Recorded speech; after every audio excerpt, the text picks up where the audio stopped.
Welcome to round 4 of the RCI Porsche Cup Season 5. Tonight the championship heads to a damp Imola. This historic circuit is renowned for its flowing layout, challenging elevation changes, and unforgiving corners like Acqua Minerale and the Variante Alta.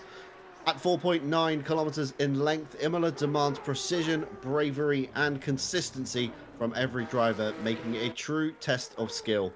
Last week, we saw Martin Lawrence continue his strong form, taking victory over Miguel Nito and Rafael Huel in a fiercely contested race.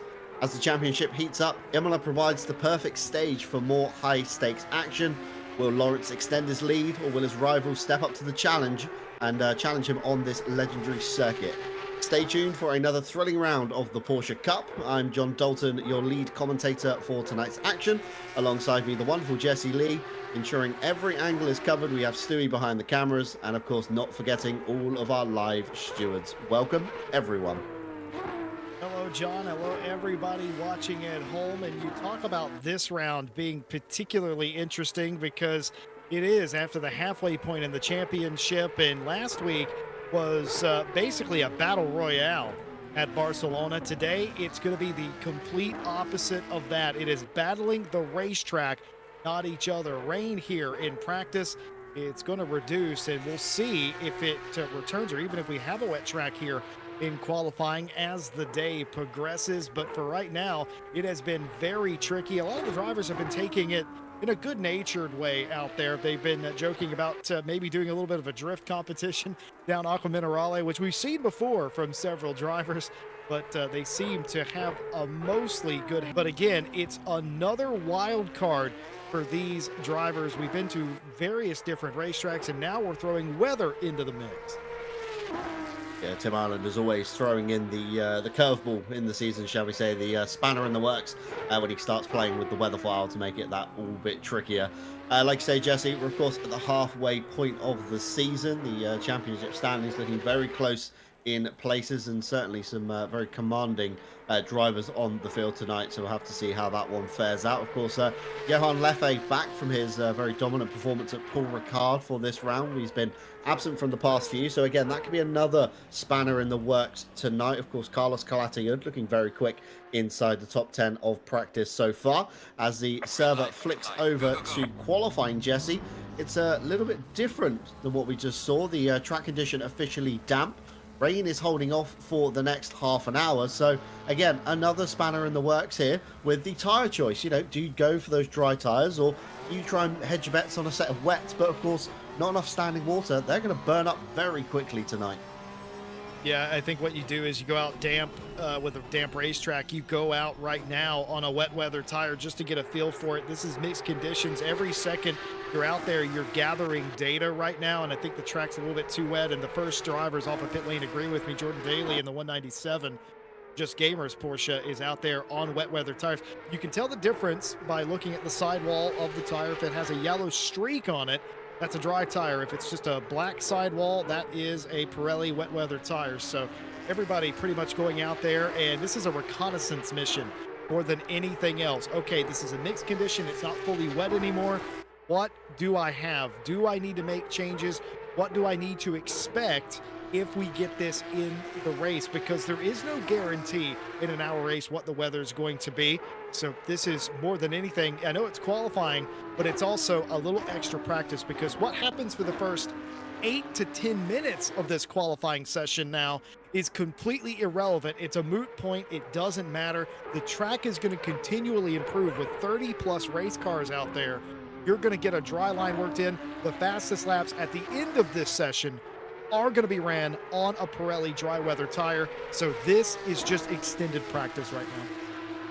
Yeah, exactly that, isn't it? It's about all the drivers kind of feeling out what's viable, how the tyres are going to evolve over a shorter stint before, of course, jumping into the race, having to make a tyre choice while we're on the grid, ready to get underway. Of course, that's going to be the true test of skill for tonight. Jordan Daly, first car in the queue for Just Gamers. We're going to jump on board his 992 Cup car as he begins the run down the main straight. Turn 1 is actually the right-hand kink before the pit lane.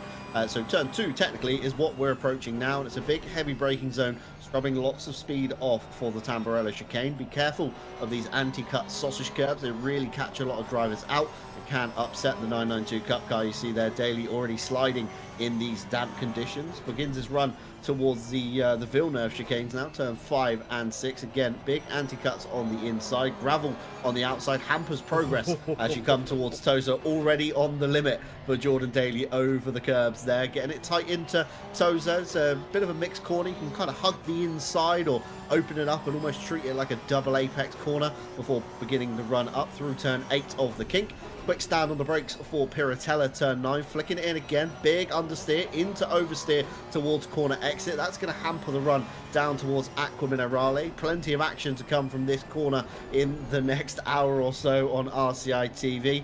And then we begin the run up the hill through turns 12 and 13 towards the Variante Outer. Again, another challenging chicane here. Big anti-cut curbs on the inside. GT3 cars very upset by these, stiffly sprung, although the Cup cars bouncing over them like a small deer as they come out of the turn 14-15. This is beginning to run down towards the final section of Rivazza. Turn 16, the kink, before standing hard on the brakes at about the 100-meter board, trying to scrub all the speed off for 17, and Daly not scrubbing enough off, and if he did, we would have gone through Rivazza into turn 18 before beginning the run out onto the start-finish straight, and that's going to be a lap already abandoned by the number 197. Jesse, I think the Pirelli tyre just getting that little bit too hot during that initial lap, and standing on the brakes for Rivazza just didn't have the tyre underneath him, and unfortunately sliding off the road was Jordan Daly. Plata, first car to the line, I think,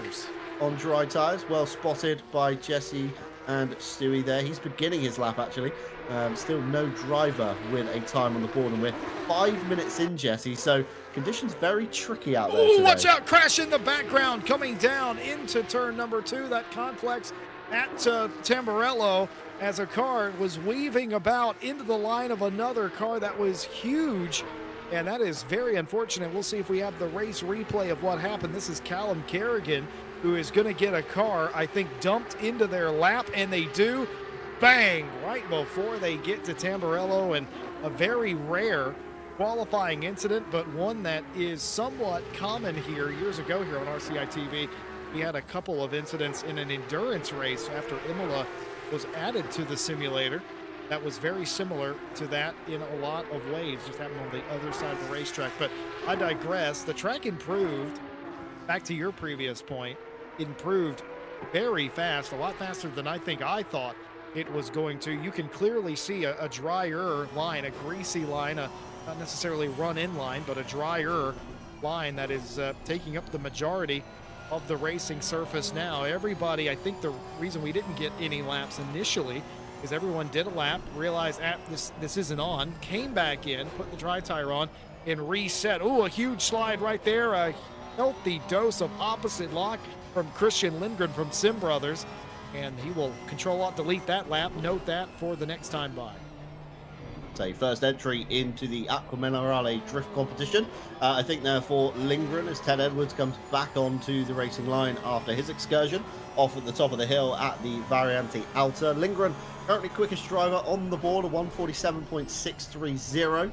Challenged by Plata in the number 171, just behind 2 tenths. Think about Roskam, weirdly enough, up in the mix. Not normally where we see the Belgian driver. And that's the wonderful thing about these wet and mixed conditions, Jesse. It always throws a lot of drivers into the mix that we don't tend to see kind of, towards the top end of the field. Roskam, very capable driver in his own sense, as Christian Lindgren goes quicker once again, a 146.4 as the circuit improves, times begin to tumble down. But you always get those kind of odd curveball drivers in that you don't always expect, and it even catches out some of the seasoned veterans that we see. It's not often you see a thing about Roskam fighting the likes of Christian Lindgren and Johan Leffe towards the top. And Martin Lawrence, another driver we normally see quite near the top, he's made the server for tonight for his championship defense. But back to my point, wet weather, it's a wonderful thing in ACC, and it just throws everybody kind of onto the same playing field almost, and really creates these weird scenarios that we're not used to seeing. Yeah, some drivers, they relish the opportunity of a difficult race. Others, they don't like racing in the rain. I think a lot of racing drivers prefer completely optimal temperatures, and anything outside of that kind of throws them a curveball just a little bit, as Leffe is at the top with that 46.1. 2/10 behind them is Lindgren on the front row. Martins and Redford the next group. Theobald Roscom goes and improves again, a 47.4, and they are making it known early that they're going to be a player here in the top running order for qualifying. But yeah, different drivers have different things that they like, different things that maybe they excel at, and different weaknesses as well. A really good driver in the dry may not particularly be good in the wet, and their confidence isn't quite there, and that's a huge part of it, as Johan Leffe in 199 giving a hey-oh to, I believe that's Kevin Voss in the 31 before he backs off, attempting to get a clean run on his very next lap. But some drivers tend to excel, rainmasters as it were. Some falter. I don't know what we're going to get out of this. There's so many cars and they're clogging up the racetrack here.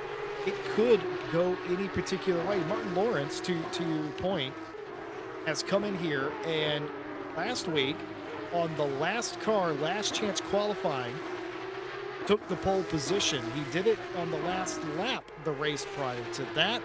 He's always started in the front couple of rows, and he's always squandered, in my opinion, the majority of qualifying in these races, meaning that he didn't set a valid lap in any of these qualifying sessions till about 5 minutes or less to go, and he's looking like he's going to repeat such a performance. Yeah, Lawrence lurking down the bottom end of the grid so far. Andreas Carlson comes to the line up into P11 with a 1:47.330. It's another strong lap from another one of the Sim Brothers entries, another team that put on a great show here for us at RCI, and we thank them very much for their efforts. Lawrence to the line.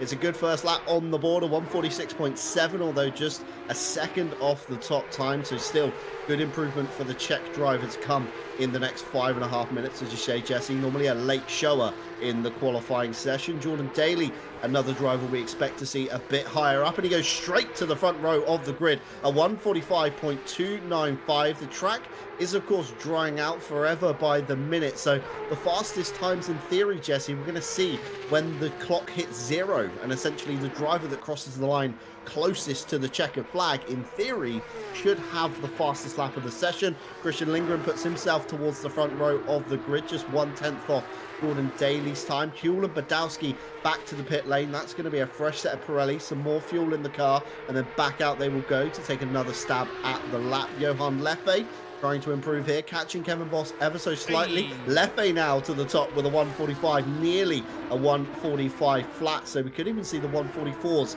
creeping in for some of these drivers here. And as I said, Jesse, we're forever evolving here, and times are only going to get quicker as more drivers dive back to the pit lane for that fresh set of Pirelli tires.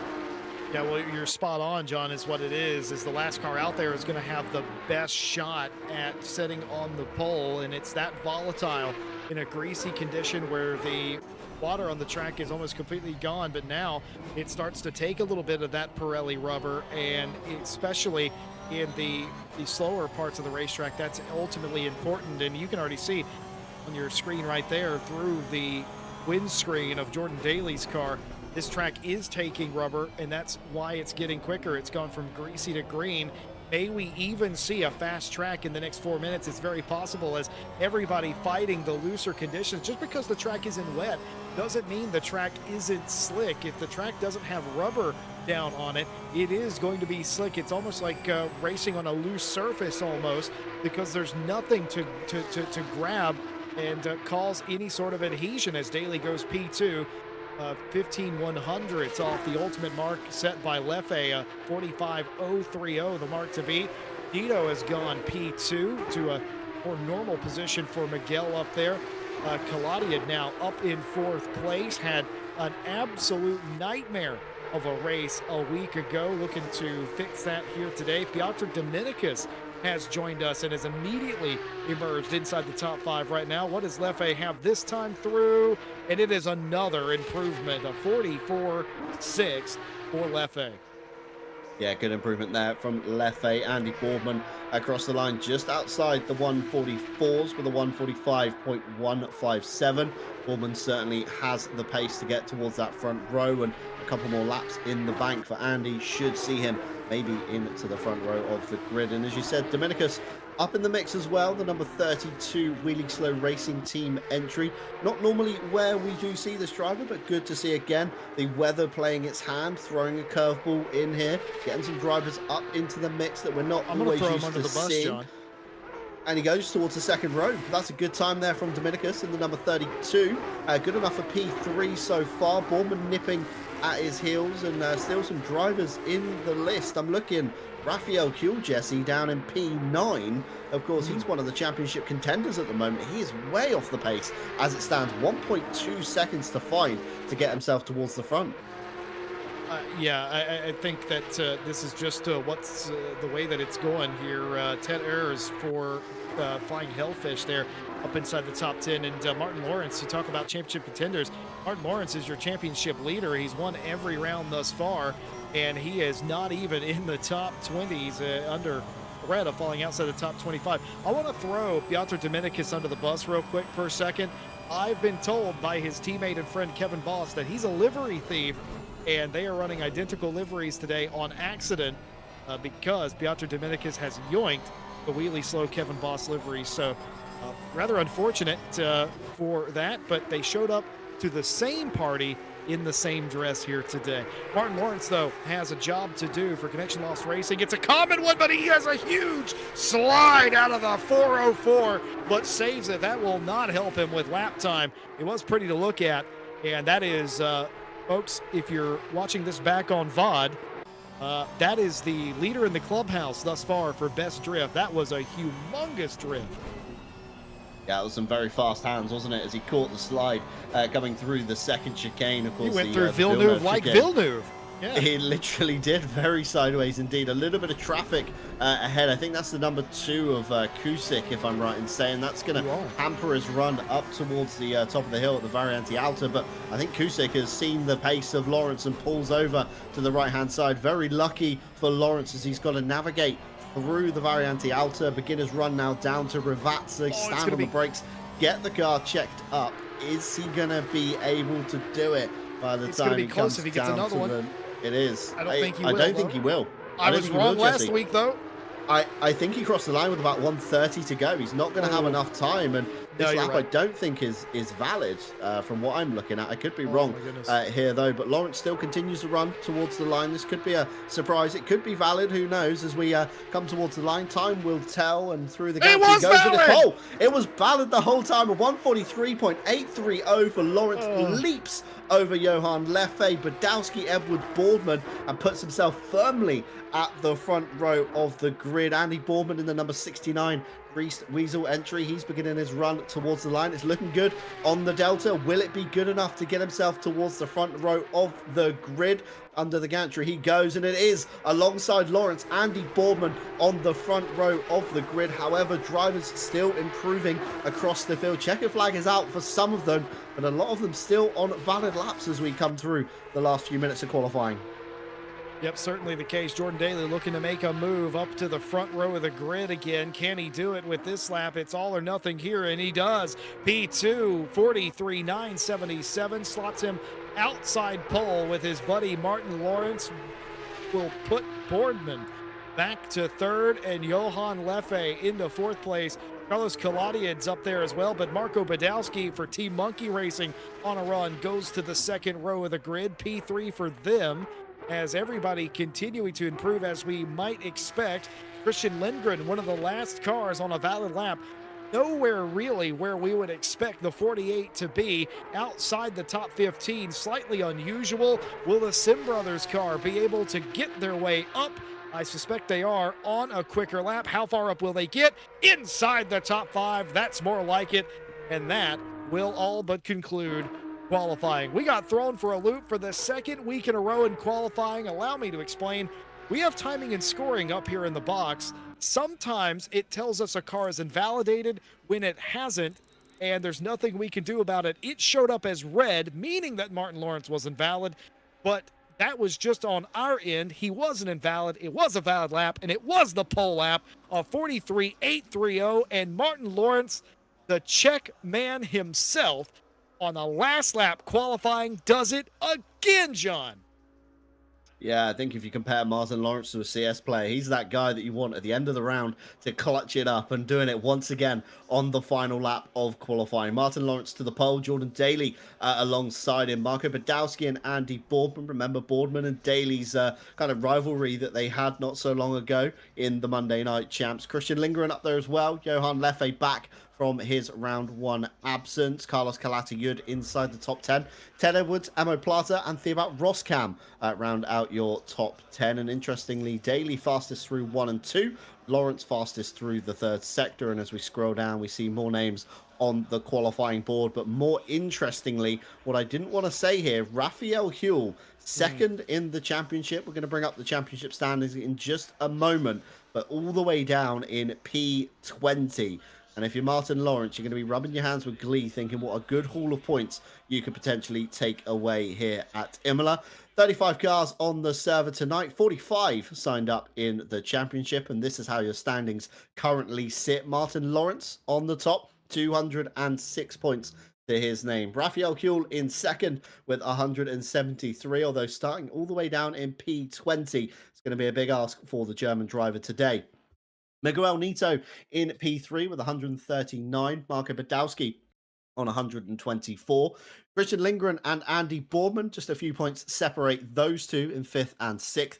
Gregor Forst, absent from the grid tonight, I believe, on 97. Emo Plata on 84. Jordan Daly on 78. And Yao Manzo just a point behind in P10. And that rounds out your top 10 so far in Pro. Everybody, of course, lumped in together for this championship. We don't have a silver and am. It is everybody against everybody as we come down the list here. Miguel Martins on 76, Urs on 64, Les Stevenson on 57, Johan Leffe absent from the last few rounds on 51.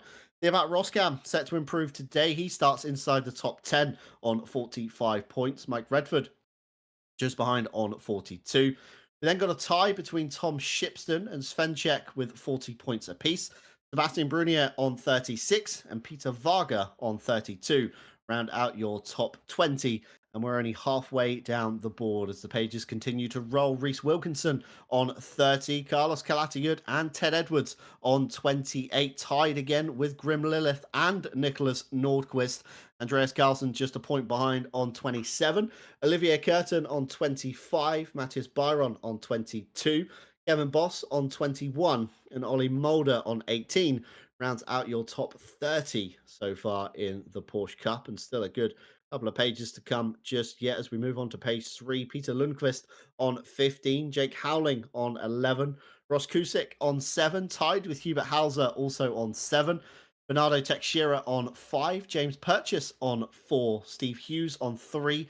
Tied with Philip Reha. Thomas Novak on 2. Also tied with Alphonse Lundqvist on 2 points. And that rounds out your top 40. And we've got 5 more drivers to cover if my math is correct. Move on to page 4 for the final half of the board.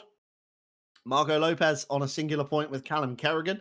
Martin Foster, Ibiza Racer, and Lithery Feith Peter Dominicus yet to score so far. Everybody else with a line next to their name has signed out and will take no further part, including Jackson, Mikov, Franken, Thornberg, and Bia Monte. 50 drivers, Jesse, signed up at the beginning, and that is quite a high number of drivers for an RCI Monday champ. And a good 30 plus have made the server today, and it's going to be a quite exciting race. Looking out through the window, we see the grid as it stands. These are live pictures bringing to you from the server. Track status currently green.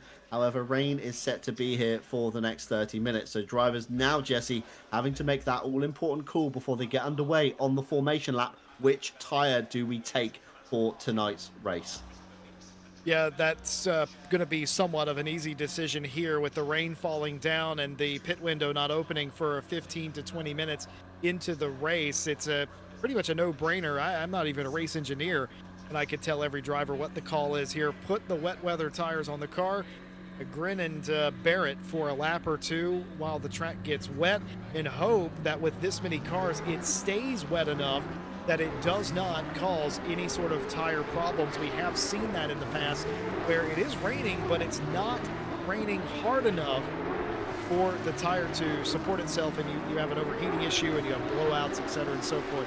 You don't want that, but it is a possibility, and you see that generally with larger grids and sort of light to medium rain that we are going to be experiencing here. So we had practice in the wet, qualifying in the mostly dry, and now we're going back again from dry to wet into the race. We can only see 30 minutes into the future, but we know it will be raining for the first 30 minutes. The track, again, not saturated right now, but we expect it to become so very quickly indeed. Anyone out there on a dry tire, I'm going to go ahead and make the statement, that is going to be an absolutely monumental mistake. And as the cars filed under us there, I'm pretty sure I saw every single car, at least in the top 20 or so, on the wet weather tire, which is good to see. It's their choice. It's not mandated like it is in other racing series. They have a choice here.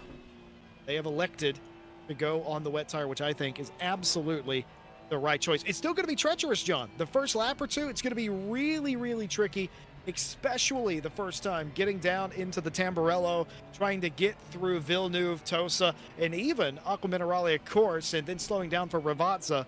It's going to be very treacherous. Could have a lot of incidents. You wouldn't want that, but it is the right choice in the long run, and it's the only one to make. It's going to be a quite kind of tiptoey first opening couple of laps, I would say, for drivers as they feel out the grip and feel out one another on where they stand. Who's going to be the aggressor on the opening lap? Who's going to be a little bit more calm and kind of conserve and see if all the chaos unfolds around them? Time will, of course, tell. Mandatory pit stop here tonight, so drivers aren't lumped on the same tyre for the whole race. We do make them come down the pit lane. It's a 20-minute pit window, so it should open within the first 20 minutes of the race, stay open for 20 minutes, and then close. So plenty of chance to make your tyre decision, and that's going to play a crucial part in track position as well. Quick rundown of the RCI calendar before we do get underway tonight. Of course, continuation of our iRacing MX-5 Cup this Wednesday. We're heading to Oulton Park, another track that promises plenty of close quarters racing and exciting battles. And the rest of the season now is completely free content with the iRacing base subscription. So no excuses for not getting involved in that one. And this Saturday, Night Owl Winter Break 3 begins a short 3-round championship, taking us to Spa for round 1, Snetterton for round 2, before finishing off in Indianapolis for the finale. So if you're looking for a late night championship, this one is certainly for you. Head on over to the website racerci.com, where you can get a breakdown of any of our events, day or night. And if you do fancy a late sign up to the Porsche Championship, it's still not too late. Still a couple of rounds to go after this one. But tonight's action, we've got Martin Lawrence to the right, Jordan Daly to the left. Just behind, you've got Badowski, Boardman lingering in the background with Johan Leffe. Top 6 there. A flash of the lights already in the middle of the pack as we begin to roll towards the gantry. It's normally quite a long hold here at Imola. It's a long run down to the Tamburello chicane, so jumping the lights is a crucial aspect of tonight. And track status already deemed damp, so there's going to be surface water. Curbs are going to be very slippery as Martin Lawrence gets off to a great start, covering the inside 2x2 Noah's Ark formation. We go into the chicane. Typically we see a few bumps here and there as drivers hop over the curbs and door bang one another, and into the kink of turn 4 is normally where it all begins to kick off. But relatively speaking, looks quite calm at the moment. Most drivers being quite conserved and quite kind of patient with the moves they're making. We're still too wide in the mid-pack as everybody begins to check up for Villeneuve. There's a car off in the gravel. I think that's Emo Plata. One of the cars turned around sideways, possibly one of the Sim Brothers cars. I think maybe Peter Lundqvist in the 999 caught up there. We had a couple of pit lane starters as well in the form of Callum Kerrigan and Ibiza Racer wanting to keep out of the first turn antics as drivers begin to head through the middle sector down towards Aquamarale, as you said, Jesse. This is normally where we see the drifts kicking off, the back ends getting loose, especially on these opening laps. Going Some too wide drivers through there, edging really to brave. try and make up some positions, getting very brave indeed in the mid-pack. I think that's like Chipstone and Byron, as we see a bit of action in the background there. Peter Varga possibly off to the circuit on driver's left as well, and catching up to all the action in the Variante Alta. It looks relatively calm on the horizon, Jesse. I think touch wood, and some of the stewards shaking their heads at me through the glasses. One of the cars off to stage right, a car parked in the middle of Variante Alta. I was going to say it's been a relatively clean start, so to speak, but it has all kicked off as soon as I went to say that. First lap complete. Martin Lawrence is going to lead Jordan Daly on another day. These two might be teammates. I've said that a lot about Martin Lawrence in the previous couple of weeks in reference to Benjamin Heilman in the iRacing series that will again return this Wednesday, as you plugged a moment ago. And Martin Lawrence fights a different opponent most weeks here, and it is Jordan Daly, as Novak has gone off, and that's the second time the 71 has gone off. They went off by themselves. They were tail end of the field. Oh, that's very, very strange indeed. Just gassed it up, didn't have the grip, and ended up crossing the racetrack there at a very scary moment. Luckily, nobody else was there, but that's the second incident in 71. They had an incident off in turn number 2 all by themselves on the initial start. This other incident in the Villeneuve, this is actually the incident in question. Lopez on the outside, just a little bit of contact. That's going to send Marco Lopez off of the inside. I thought they did that by themselves. They didn't. There was contact with Lopez that set that off. The other incident into Villeneuve, though, I know that Kevin Boss was involved. The 999 of Peter Lundqvist, as you pointed out, was also involved. Several other cars also got a piece of that, but were able to continue. I think nearly everybody. Ted Edwards has gone off, exiting Aqua Minerale. They're on the right side of the racetrack there. They will try and gather it back up. Now, was that contact or just a drift gone wrong? They look like it may be a drift gone wrong, and it is. Doesn't make it to the wall. I'm going to declare that safe. Yeah, I declare that safe as well in the form of the drift competition. Kept it out of the wall, but didn't manage to hold on to the slide, so I'd say a big fat 0 from that one there. Andy Boardman off at Rivazza. He's going to bleed positions all the way back down to Marco Badowski, down to P7 for Andy Boardman. That frees up Johan Leffe and Christian Lindgren now to kind of try and work together, maybe to break away from the pack behind. Of course, chasing down is Carlos Calata-Yud, Badowski, Boardman, Roskam in the mix as well. Johan Leffe looks to the inside into the first corner. Couldn't quite get alongside Christian Lindgren in the Sim Brothers Porsche, but gets a much better exit down towards Villeneuve, but hampered by Christian Lindgren parking the car on the inside of the apex. Couldn't use the momentum they built up through the corner, but Johan Leffe certainly looking very racy. But we saw this at Paul Ricard with Leffe, didn't we? We saw good pace in the early stage, but worked the tyre too hard and just didn't have the Pirelli underneath him for that dying moment when Martin Lawrence made the move on him, if you cast your mind all the way back to round 1. Meanwhile, Lawrence absorbing all the pressure from Daly, and like you say, Jesse, they're teammates, aren't they, in the RCI camp essentially, but when you break them off into these kind of weeknight kind of races, they become rivals essentially, don't they? Representing, of course, two different organizations, Connection Lost Racing, of course, for Martin Lawrence, and Just Gamers for Jordan Daly. So it's a bit of an odd one, isn't it? It's not friendly fire in the sense, but it's certainly going to create a kind of nasty taste in the mouth if they do come together by the time they have to work together on the next round for the RCI esports team for sure. But it's great to see, of course, drivers exercising their rivalries out of the team and giving them the freedom to do so as Les Stevenson exits the stage left, coming out of the Variante Alta. And it's another classic example, I think, of drivers just being caught out by not having the traction control underneath them. Of course, a lot of them kind of reliant on GT3, GT4 levels of cars where, you know, GC is not, it's normally on, it's a very low on, Jesse, but it's still there, but it still does save that kind of lead foot that you do get. And of course, the Porsche Cup, a naturally aspirated kind of flat six engine, very kind of peaky in the way it picks up power. It's a big kick once it does get into that power band, and no TC just catching a lot of drivers off tonight in these mixed conditions. I believe Christian Lindgren has gotten by Leffe for P3, so they'll try to catch up and get up to the top 2 in the race.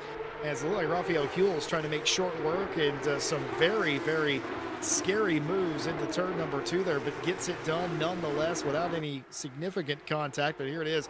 Christian Lindgren set the quickest lap of the race the last time through and has got by Johan Leffe for that 3rd place position. And if you were Martin Lawrence and Jordan Daly, you liked that Johan Leffe was keeping Lindgren at bay, and you wonder unrestricted what Christian will be able to do in that Sim Brothers car. But Lawrence and Daly, now Lindgren, Leffe, and Carlos Caladian, the top 5 in today's race. And what happened here to Leffe? Oh, just a little bit of a kick there, getting some standing water. That didn't look like much, folks at home, but I'm telling you, if you've ever sat behind the wheel, that was huge. That was a very quick catch, and it'll wake you up behind the wheel. I think that's what's called a code brown in the professional sense there. Oh, but this was the Leffe, initial. This was the incident. chaos at Villeneuve. Looks I like have Raphael no idea Huell. what happened there.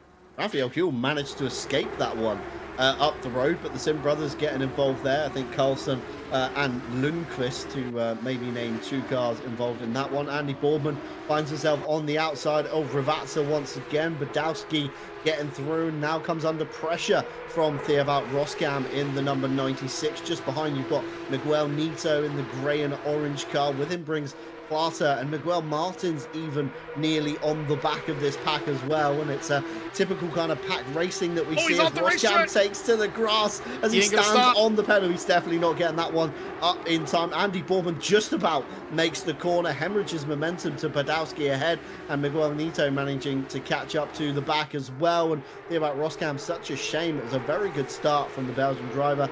He hemorrhages a few places down. Johan Leffe still chomping at the back of Christian Lindgren. He's not giving up this position at all as they head into Tozo. Johan Leffe getting very lungy towards the outside of the Sim Brothers number 48, and I think that this is going to give Christian Lindgren a bit of a wake up in a sense. Oh, but he's in there. It's also going to make him watch his mirrors, and Johan Leffe up the inside towards the top of the hill at Piratella manages to make that one work and hang on to the car. That's the crucial thing in these conditions. It's all very well outbraking your opponent, but have you outbraked yourself by that point, as we saw in Macau this weekend with Raffaele Marciello and Fuoco as they went into the tight right-hander, both of them outbraking themselves and not wanting to yield. And almost a similar thing happening here tonight with lots of these drivers coming to go on. Macau, tight right-hander. Yep. Which one? There's like 17 tight right-handers. Like the first one after the start finish straight. You go left, you go right, you go down the main straight or the big straight, and then the tight right-hander heading into the 90 right twisties. uphill. Yeah, that one. You know the one. Everybody knows that one. The one where everybody outbreaks themselves and causes a roadblock, normally in the early stages of the race. Theobald Roskam, though, under pressure from Urs. With him brings Dominicus just behind as well. So very unfortunate there. Theobald Roskam getting on the wrong side of the racetrack and onto the grass, and just outbreaking himself for Tamburello. And that is the cost of standing on the pedal a little bit too late, Jesse. Especially in these pack racing, you do lose a lot of positions very, very quickly in the sense. 10 minutes in, and it's already been a chaotic field race so far. A couple of spills, but no real major damage. I will tell you that the 11 car Marco Lopez has retired, and our chief steward Phil Roberts, we are live stewarded, of course, today, as we always are here on Mondays. We were told that Marco Lopez was on slick tires, and that may have led to some of his issues, and he has since retired the number 11 car. Nicholas Nordquist into the back of another competitor there, losing out some spots as they try to rejoin us safely and blend as much as they can. And I believe that was Miguel Nito that they had contact with. Set all that off, or it was a very similarly liveried car nonetheless. A couple of cars have gone off. Of course, we saw Ted Edwards, we saw Les Stevenson. They didn't make contact. They were able to continue on, and that's the best you can hope for as everybody scatters here, exiting Aqua Minerale this time, because that could have been quite dangerous indeed. But they all scatter, and they scattered there, John, not because they were out of control. They just didn't want to hit each other, so they were just trying to find the nearest runway to get away from each other, and they do so quite successfully, though it does again scatter them quite a bit more. Yeah, that's the thing, isn't it? You see one driver losing it and you think, right, where can I go to avoid him? And you almost end up having your own accident at that point. Look at him slide coming through there.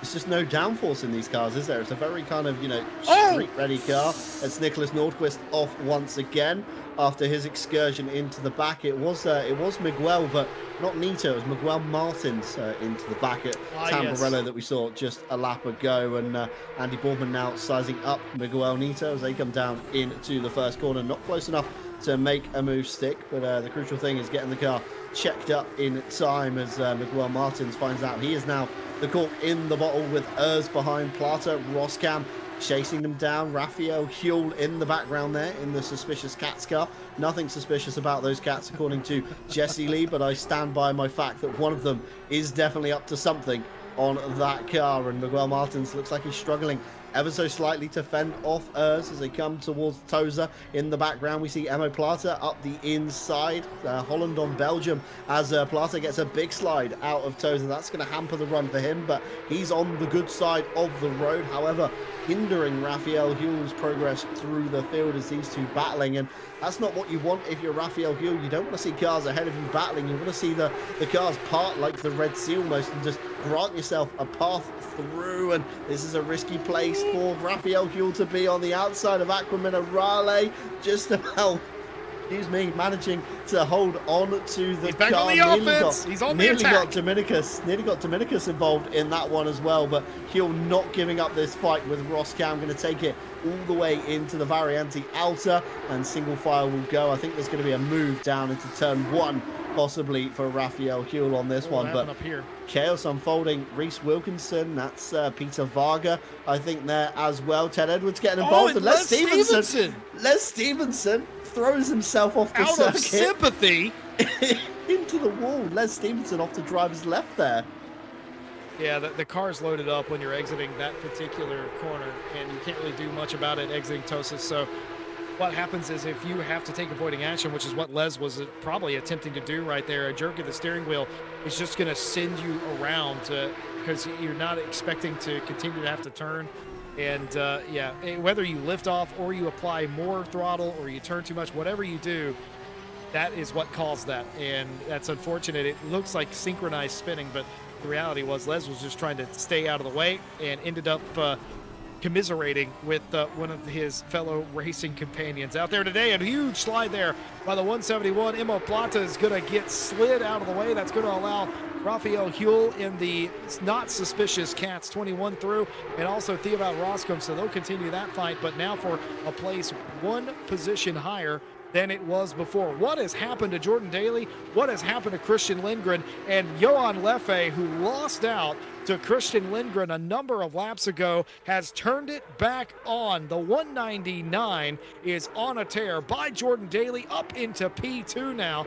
2 seconds down on leader Martin Lawrence, but does he have anything for the driver who's won all the races thus far? Johan on a tear from 4th to P2. Yeah, Johan on a good bit of a comeback drive there. Certainly something happening to Daly along the way. Drift. Big slide for Miguel Martins. We'll throw that one into tonight's drift competition, although slightly wrong corner coming out of the Variante Alta. Of course, we're looking for slides down into Aquaminarale. If any drivers are listening and fancy throwing their hat in the ring in the next 45 minutes. I'll accept drifts however they come. You know what? I'm not picky. I'm the Paula Abdul of judges right here. Jesse not too picky there. So again, if you are looking for a drift submission, Jesse will take anywhere. I'd like to see them down at Aquaminarale. You are the Simon Cowell of drift judges. I am the judgy drifter, let's say, on this one, as Nicholas Nordqvist finds himself under pressure from Sebastian Brunier. Mike Redford in the background as well, looking to try and dart his way through the field as they come towards the first chicane. Brunier a little bit conservative on the brakes. Nicholas Nordqvist a bit later, but neither driver really making the chicane, and Nordqvist really struggling tonight with the Tamburello. He's going to lose positions to Brunier, Redford and Svenček in that fight. So 3 more positions down as Kevin Boss fights Hubert Hauser through Tamburello as well. It's looking very racy between a few of these drivers. Certainly everybody finding their confidence at this point, I would say. Jesse, some 15 minutes in, we've got a yellow flag out for the number 95. That's Mike Redford. Something's happened here down into Vilna. Behind Brunier, jumps on the exit curb and a little bit too much right foot, and round goes Redford. Dinks the wall ever so slightly, but no real major damage there. and he'll get back underway in the number 95, although big time loss for Mike Redford there. Was Nordquist trying to stay on the outside here. Huge drift in Aqua Minerale. That's what Simon Cowell likes to see. And another drift exiting, just trying to keep with him. Can't quite do it. And Juraj Svinček is going to get through. And it wasn't for lack of effort from the Sim Brothers 137. Nicholas Nordquist doing an excellent job. Andreas Carlson has hit the wall a ton all by themselves. Where have they ended up is the question. Are they on the inside of this racetrack? I think they may be. And bang, into the wall. They will come to rest right there. And that is not the view that you want to see looking back down the straight. That is a precarious, dangerous, and unfortunate position to find yourself in there.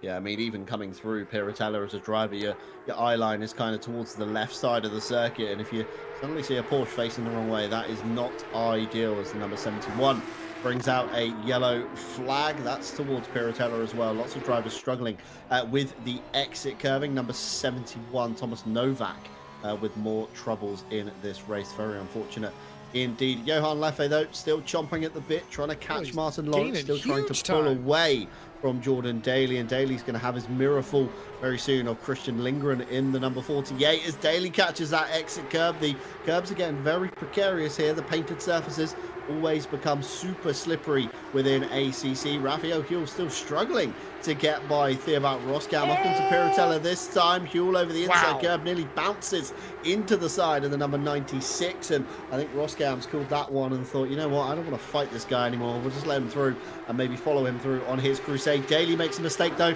through the Variante Alta. That's going to open up the door to Christian Lindgren on the more favoured side of the track, and I think Lindgren's got this one done before we even reach the kink. All he's got to do is draw the car up for Rivatsa, and that should be moved, signed, sealed and delivered on Jordan Daly. He can now set ourselves to the back of Johan Leffe ahead, who is slowly chunking down Martin Lawrence. It was 1.3 at the last timing gate, 1.1 in the middle of the lap, and this time by across the line it's nearly down to a second. So Johan Leffe certainly looking like the quicker of the two front runners so far, Jesse. Yeah, Leffe will have DRS next lap if it all goes well. It was 2 seconds 2 laps ago, 1.3 now 1 second even. I reckon Martin Lawrence made a mistake on that first lap, but even still gaining several tenths a lap is absolutely incredible progress by Johan Leffe. And a huge run here. Miguel Martins just has to get out of the way. Ted Ayers for flying Hellfish, the Taters 84, just sends it down the inside, dead to rights. Miguel Martins just has to get out of the way. Luckily, no more damage done, as Raphael Huell, who has won that fight versus Theobald Roskam, is now in the fight but didn't get the position for the moment. Huge move, huge run by Raphael Huell. Had to avoid that crash in Villeneuve for lap 1, did that, has had to claw back these positions one at a time, has done an excellent job, and now finds himself 1 spot out of the top 10.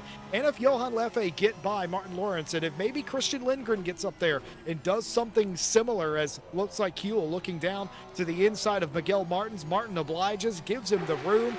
Very respectful racing going on here the top 10, as you would hope to see, but so often it's elbows out off of the racetrack, though, for Huell. That will compromise his mid-corner, but still an excellent run off. The longer run off for the not suspicious Cats 21 is going to get the job done. Space, more space afforded to them by Miguel Martins, and that's exactly what you want to see. Nice, respectful drive, and Miguel goes on, but Piotr Dominicus pogo sticks over the chicane, and that will lose him a spot to Theobald Roskam, as that entire order is completely different from 1 lap ago. Raphael Huell, though, inside the top 10. Johan Leffe has made a mistake, and a car has gone off the track in front of your leader, Martin Lawrence. I don't think there was contact, as the 71 has been having problems all race long. Huge slide there by Leffe, but almost all of that progress, John, has been undone. Martin Lawrence, 1.8 second lead has been restored. Leffe makes a mistake, and it's all for naught. Yeah, Leffe down to just over a second a lap ago, and this time by 1.8 seconds to the good. So 0.8 lost somewhere by Johan Leffe, and by the way he's wrestling the car, it can only be a big slide somewhere, I would say, Jesse, that's lost in momentum Oh, across this the ain't gonna end lap well. as Mike Redford into the back. I think that was Byron in the number 100 Sim Brothers entry as they came into Tamburello. Let's ride on board here. Of course, Redford picks up the slipstream. Ignore the mirror. That's going to be a bit trippy for the next minute or so, and just not standing on the brakes as quickly. I think caught out by the extra momentum was Mike Redford, and just into the back there of Matthias Byron. Very unfortunate. We've all done it, Jesse. You know, not really thought, hang on a minute, I'm getting a slipstream here, and this is going to give me an extra 5 to 10 kph on the guy ahead of me as Les Stevenson wrestles his car over the exit curb of Villeneuve. And back to my point, of course, the slipstream just catching drivers out, and I've done it plenty of times at Monza, quite famously, down into turn one. You're carrying an extra 10, 15 kph, you stand on the brakes at the normal braking point, and suddenly you have a face full of the car ahead of you. So I think that's exactly, unfortunately, what happened there for Mike Redford, as Les Stevenson has to try and get past Hubert Hauser. A mistake through Piratella for Hauser puts him down into Aqua Minerale, and Les certainly the quicker of the cars, I would say. Normally used to seeing Les inside that top 10 Boardman. as Andy Boardman, a mistake down into Ravazza, Jesse. I think they're going to be all by themselves here. The cars are sliding, getting down into the Ravazza area, but if you don't slow up enough, you run a little bit wide, and if you gas up on this curb, you go around. We've seen it a couple of times. I thought Nicholas Nordquist was going to do it in front of the field a few laps ago, but was somehow able to wrangle that car and get it back under control. Not so for Andy Boardman. They will lose a spot inside the top 10 because of it. They're all the way back to 12th and under threat now for losing even more spots directly in front of where Boardman was running. Marco Badowski for Team Monkey Racing finds himself fighting for a top 10 spot. Carlos Kaladian has had a quiet day inside the top 5 thus far, but now has found themselves run down by Badowski, and they will continue their fight. I will say this, for the majority of this race, it's the complete opposite of what happened a week ago at a very sunny, very dry Barcelona. It felt like every driver was out for themselves. There was dives aplenty and passes that just went wrong that led to egregious contact in some cases. But today, in the rain, where you would expect there to be more contact, there has been some, but I've seen a lot of space being afforded because the margins are so much smaller. I think everybody's just minding their own gaps a little bit more in a lot of cases. If somebody goes to make a move, you see the car that the move's being made on, not always trying to defend that move as harshly, knowing that, well, they could take me out easily here if they've gotten it just a bit wrong. Martin Lawrence is now gapping Johan Leffe. John, what do you make of that? A car that so easily closed down the lead gap, now falling behind after one mistake. That wasn't even a big mistake, only lost about a second. But what do you make of that? Wondering if this is a repeat of what we saw at Paul Ricard for Johan Leffe. Of course, he used up the best of the dry Pirellis in the early stages of that race, and Lawrence found it very easy to manage his tyre all the way through the 1 hour mark. So possibly it's what we're seeing here with Johan Leffe, although the gap has come down 7/10 of a second again. I think this is just a typical scenario of maybe one driver pushing a bit harder than the other, taking a bit more, you know, risk in a sense of the racing line, using maybe more curb, more of the track than the other driver. And you know, it's just one of those things. Naturally, Johan Leffe will gain, he'll make a mistake, he'll lose. Equally, Lawrence will be driving under the limit ever so slightly to manage his car all the way to the end of the race, and that's going to then bring Johan Leffe into the gap even more. The gap already down to just over a second in the middle sector as well. So Leffe certainly has a rocket or something lit under his seat, because he is on one this evening, Jesse. He wants that win. He wants to get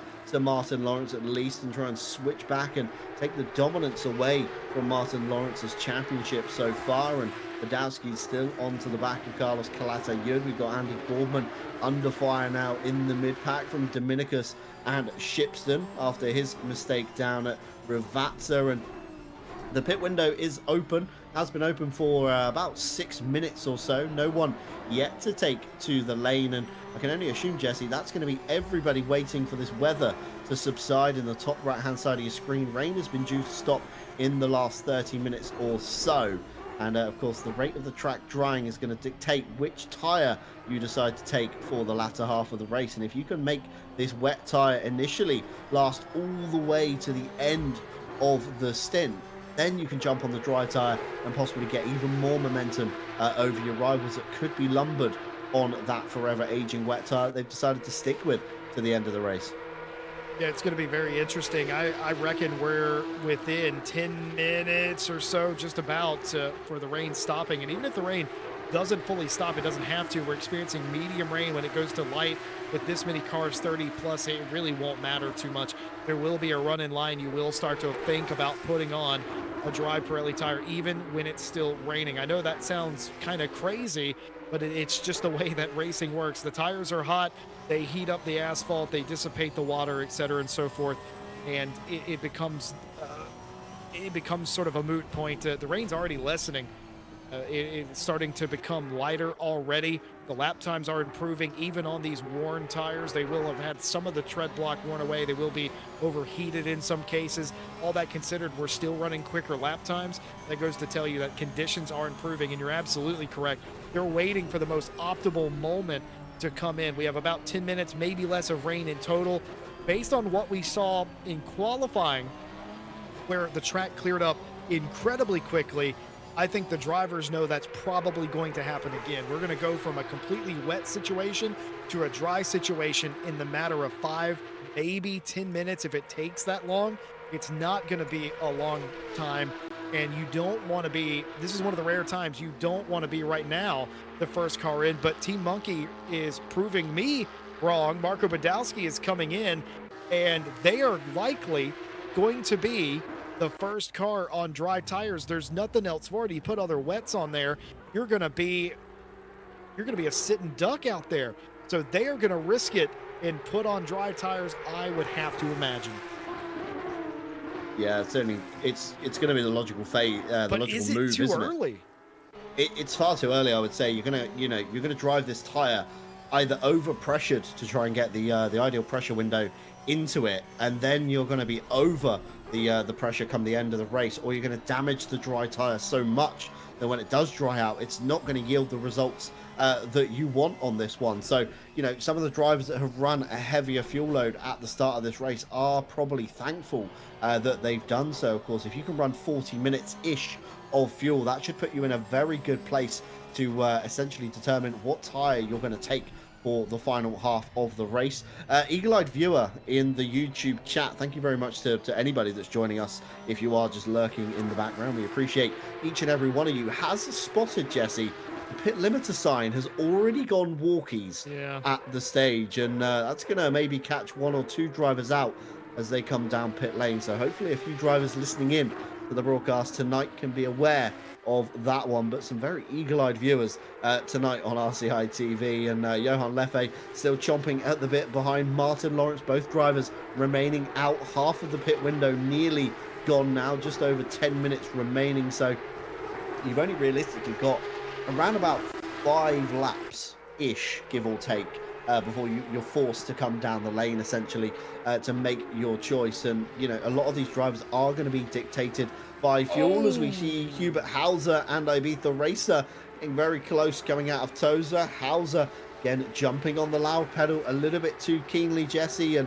second gear in this cup car, very short, spins tires very easily, even in the dry, let alone in these kind of mixed damp conditions. So every driver getting caught out up and down the field. The fastest lap has disappeared from Johan Leffe's hands. It's now in the hands of Raphael Huell in the number 21, and that signifies to me, Jesse, that Huell has woken up. He's found something now at Imola. He's found a rhythm that works. He has been activated indeed, and he wants to come back through this field, as we see a yellow flag out for Andy Boardman. That's down at the first chicane. Tamburello, let's have a look over the anti-cut curve. A bit slow in the mid-corner was Boardman, and that caught Dominicus out straight into the back of Boardman. That was a very strange one indeed there. Yeah, it just looks like he went into the back of him. I don't know how slow Boardman was. Maybe Boardman got caught out. Piotr didn't realize it or was too close to deal with it, and ends up spinning the Greased Weasel 69 out of the way there. And a bad day has gone worse for Andy Boardman. He will bring that car into pit lane to the attention of his team. Many cars are coming in. Badowski wasn't the only car. One of the Nordquist had come in as well. And as you said, I think it was Ken Arneson who said in chat that the pit limiter board had gone, and that's really a problem here because there are several lines painted for where that line could be. It means pit lane starts at different places for different racing series, and if there's multiple lines and it's wet, it's harder to see them anyway. You can either come in too hot, misjudging what line you're aiming for, as Johan Leffe just did a combo drift on consecutive corners, wrestled the car, and didn't even lose time. That was incredible, but certainly the grip starting to fall away. But to finish my pit road conversation, it is very difficult unless you have practiced your pit lane. You know what lane it is. You know what you're looking for. The rain's not helping because it's laying over top of the racetrack. The lines are harder to see. If the pit board is not there, then you're kind of just have to know where it's supposed to be. I don't know how in a weekly series that race control and the stewards deal with that. We do have live stewarding, of course, today. I don't know how they deal with that in the weekly, since I know that's a big no-no in the 6-hour in the esports series, that you cannot even get close to where the board is. I don't know how they deal about that here in a weekly series.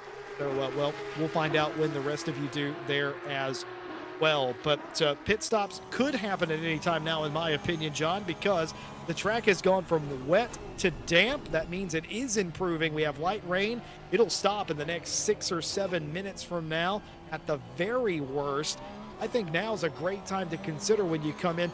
I've also been told that potentially some of the cars that have come in already, that wasn't the strategy they wanted to do. That was the strategy they had to do because they may have misfueled the car, left it a little short.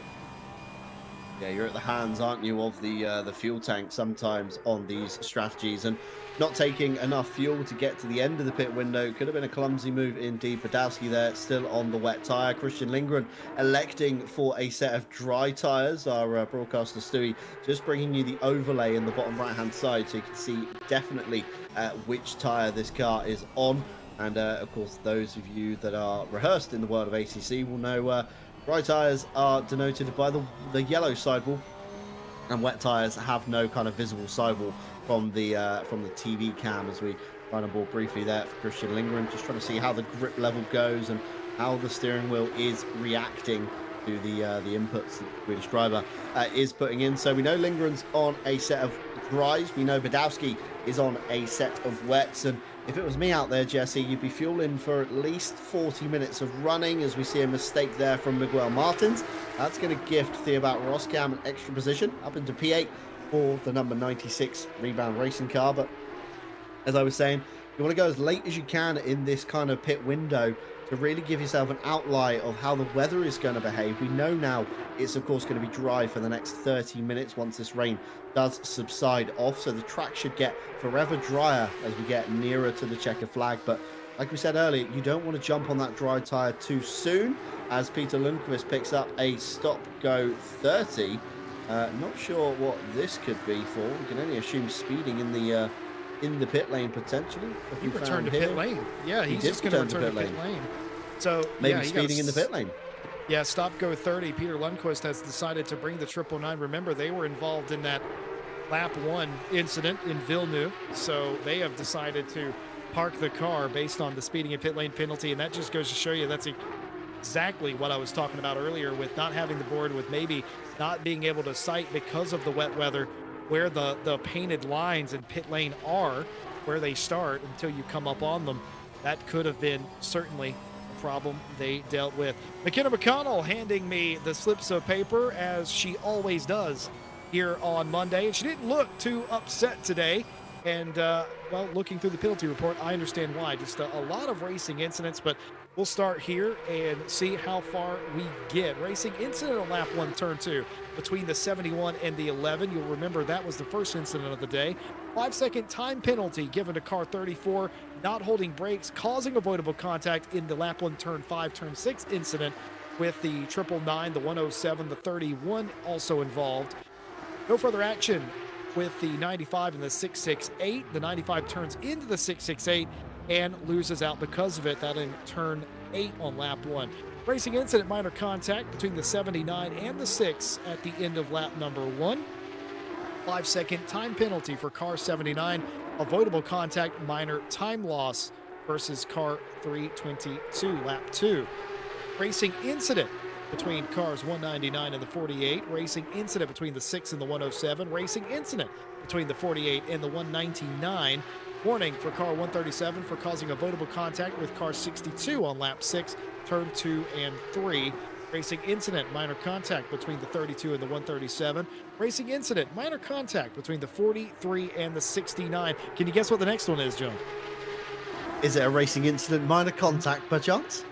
Nope, you're absolutely wrong. No further action between cars 8 and the 50, or the, excuse me, no further action between cars 8 and the 508 as the 8 loses out more after the incident, that on lap 6. And I look into the steward's box and they are still looking at some things. It has calmed down, admittedly, as James purchased. Gonna have to purchase a new front clip for that Porsche 992. I only assume the front bumper bin is going to be rated quite well at the Porsche factory this week for some of these drivers. A few touches of paint here and there for some of the cars, but relatively speaking, as you said, Jesse, it's been relatively calm and kind of respectful. Everybody's been giving each other enough space to work with, and again, the mixed conditions could be a factor in that one as drivers become very cautious around the grip levels and how the car's going to behave. It's quite consistent in the dry. You know exactly where to brake, where you can kind of turn in, how far you can pinch someone off the circuit, and it all becomes very textbook with the consistent dry running. We get an ACC, but when you throw weather into the mix, such as Tim Ireland has done this week, it does create for some interesting scenarios. As we see another Stewards report come through, it's an incident on lap 12, as 4 and 5 involving the number 100 and the 95. No further action. We then got incident on lap 13, turns 19-20, involving the 79 and the 46. It's a 5 seconds for the 46 for an overtake with contact. So a few more penalties raining in here, and we'll keep you updated as we get through the race. But for now, the pit window is, of course, about to close in the next lap. So many cars have to come in. Martin Lawrence and Johan Leffe have gone another lap. Jordan Daly, a few seconds down the road, not able to go that extra lap. So I think Lawrence and Leffe are going to be quite close on the time. I looked at the circuit map. I think it's about 144, 145 as they came across the line. So they really can't afford any mistakes this time by Jesse, and it will come down the lane literally as the lane closes. Yeah, that is very close indeed. Martin Lawrence, Leffe are going to hope that they get around. Now, keep in mind, if they spin the car, if they lose control at all or go off the racetrack and have to reset, that could be just enough time for them to be in violation of the pit window. They can't afford that. They're racing each other, but they're also racing the pit window end time, and that is in 48 seconds from now. They have to be just in the lane. They don't have to be stopped in the box. They just have to break the timing beam at the beginning of pit lane, and all will be good. It's all gone wrong for Miguel Nito. The 43 has got a stop and go 30 for speeding in the pit lane. It always crops up here at Imola, and it has again today. The second time that we've seen it for a stop and go 30. That's huge for a driver inside the top 5 right now, as that will drop them well out of contention here today. But here come the leaders. They have to come in this time. And it's a really deep run. Oh, and Leffe's done it. He's run off of the racetrack at Ravazza. Is that going to be enough? 8 seconds, 7, 6. This is pure agony. 5, 4, 3, 2, 1. And on the limiter, did he get there in time? Oh my goodness, that was dreadfully close. Did he get there? He didn't even hit the pit limiter, Jesse. He's only just turned on the pit limiter. The big kind of green display across the Motec in the Porsche, providing great insight to us guys at home. But he was way over the pit speed. I think he was about 80, 90 kilometers when he came in. Forgot to put the pit limiter on. Went above the 50 on the lane itself, and then turned on the pit limiter. So I think there's a penalty coming for Leffe. I think this could have just gifted Martin Lawrence the race victory. And of course, Miguel Nito with his stop go 30, he'll be back down the lane. So that will release a plethora of cars behind. Dominicus looks like he's forgotten to take his mandatory pit stop. That's shown by the number 1 next to his number on the left-hand side of your screen. And everybody else has managed to clear their mandatory stop. Although I think Johan Leffe is in for a penalty very shortly. I'd like to see Leffe coming out of pit lane here, because I assume it's a penalty, but what sort of penalty is it? Is it going to be speeding in pit lane? Is it going to be a violation of the pit timer? Is it a stop go 30? Is it something else, a drive-through potentially? We're about to see. As soon as they break the pit out beam right there, it is speeding in the pit lane. So I wonder, and I worry about this, John. He could have violated both. And if he did, there's a drive-through underneath that stop go 30. Yeah, we won't know about that, will we, until the stop go 30 kind of clears off. So we'll have to keep you updated on that one. So Johan Leffe and Miguel Nito both in the same boat. Stop go 30. That's going to be considerable time loss for both drivers there. We looked earlier about Christian Lindgren and Badowski, and Christian Lindgren and Badowski. Badowski was quicker on the worn set of wet tyres. However, I think that has flipped in Christian Lindgren's favour now. The lap times of the Swede coming down to 150.6. Badowski last time by running a 151. So there's about half a second in it so far, but we do still have just under 20 minutes to go. And we know how quick, Jesse, the wet Pirellis can burn up when they're in this kind of wrong weather window, should we say. All right, so I've got some clarification. There's not a drive-through hiding under that stop go 30, but you know what there is? Somebody call Oprah. There's a second stop and go 30 waiting for him after he serves this one, because he did not fit within the window, or he will get a penalty, something like that later on. So he will come in to serve this stop and go. He will not be a factor in today's race. The penalty will eventually, he has 3 laps to serve it, it will clear itself, but what else might he get? 2 cars have failed to pit in the prescribed box.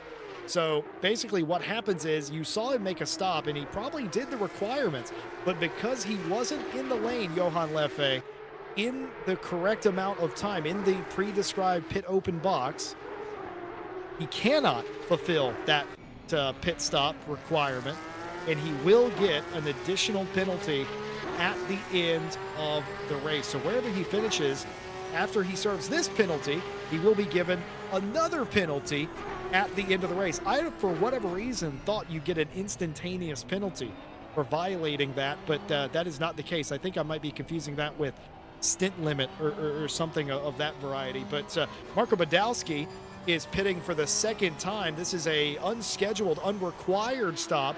Piotr Dominicus has come in as well, and that's a lot of damage on the front of the Team Monkey Racing 45. Is that new damage? I can't say, but that's definitely a second pit stop for the 45.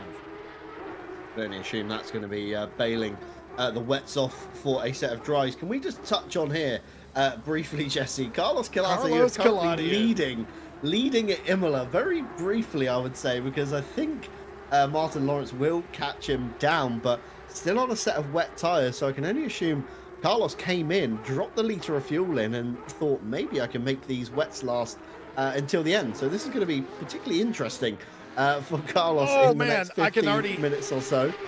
Yeah, interesting is the right word. It's going to be a very interesting drive. Carlos Calati, I don't think he's going to win today's race, unfortunately for Carlos.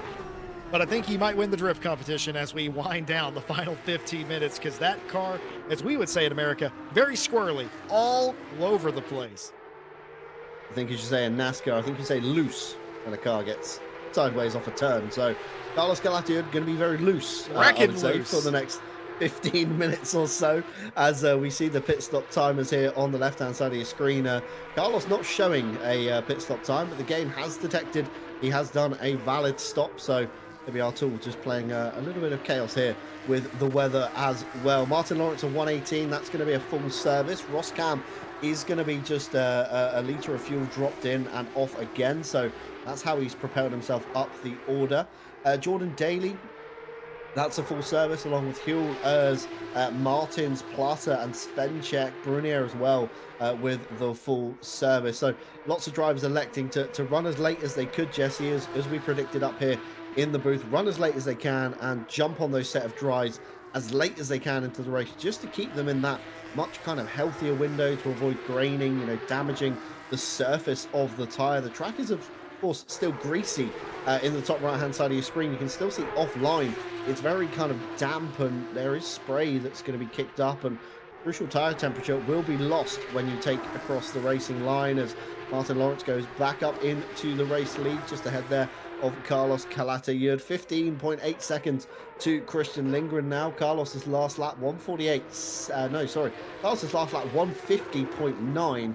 Christian Lindgren 148.4. So give or take 2 seconds a lap between the two for the next kind of 13 minutes. In theory, Lindgren should be safe to take the position away from Carlos, and probably Jordan Daly if he can stay close, and Roscam if they don't all get caught up in a squabble, Jesse, because that's a crucial thing as well. Will they get caught up amongst each other and allow Carlos Calatayud off into the distance with his kind of wet tire to the end strategy? Yeah, of course, if you're on that strategy and you have not changed the tire, you weren't required to change tires today in the pit stop. All you had to do is put in a liter of fuel, but because of the weather, the smart strat, the safe money, if you will, was to put on a set of Pirelli Dry P0s and go back out there and make lap time, and it's going to be nearly a huge accident, but they somehow all save it.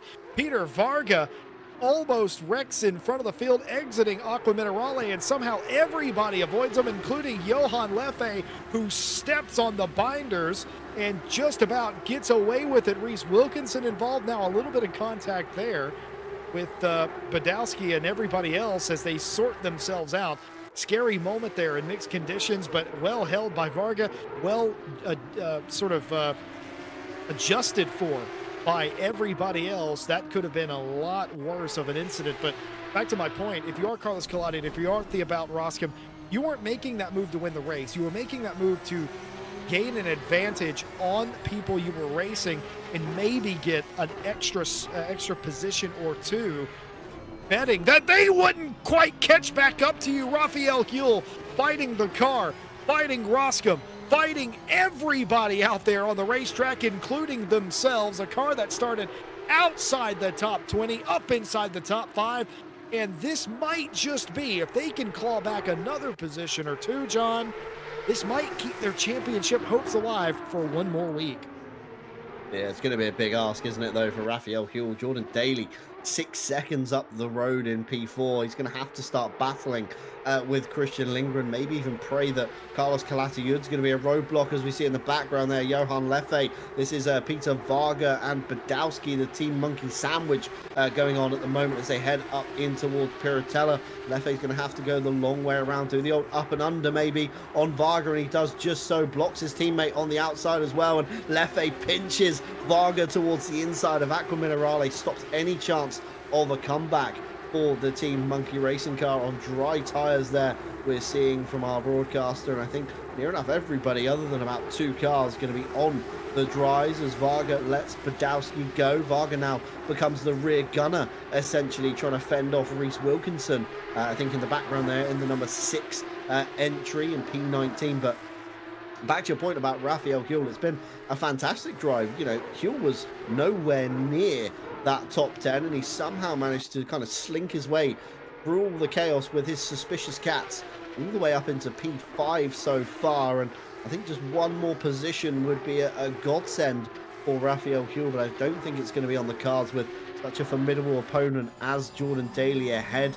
Of course, Christian Lindgren ahead of him as well. And Carlos Calatayud, 12 seconds clear of Lawrence and 5 seconds clear of Christian Lindgren. So Lawrence has kind of leapt off into the distance as expected, and Carlos has just got to keep these wet Pirellis alive for a few more laps. The number 96 there showing a yellow flag. That's Theobout Roscam down into Aqua Minerale, I think, on the exit.